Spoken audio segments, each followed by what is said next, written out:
berupa lomba melukis dan lomba video pendek. Bentuk komunikasi sosial kita kepada masyarakat, terutama pada saat kegiatan ini adalah masyarakat seni, baik itu seni lukis maupun seni pembuatan video. Kemudian yang kedua, kegiatan ini adalah sebagai bentuk kita memberikan ruang, memberikan media bagi para insan-insan seni supaya mereka dapat menyalurkan bakat-bakatnya. Bakat yang mereka miliki, potensi yang mereka miliki bisa tersalurkan di sini.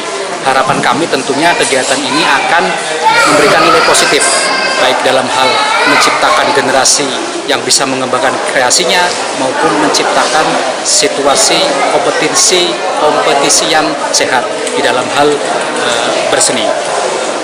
Kegiatan ini di samping merupakan program dari Komodo Atas, kami juga berharap bahwa nantinya akan ada kegiatan-kegiatan yang lain yang sifatnya lebih kreatif.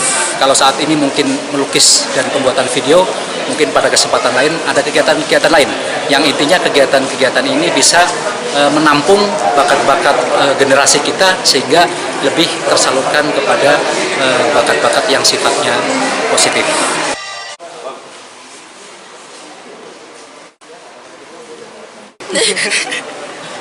Nama lengkapnya Fitriana.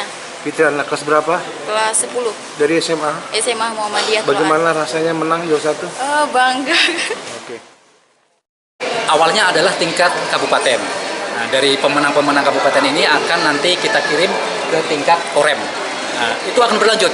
Dari tingkat Korem akan ke Kodam, dan Kodam akan ke tingkat Angkatan Darat atau tingkat pusat.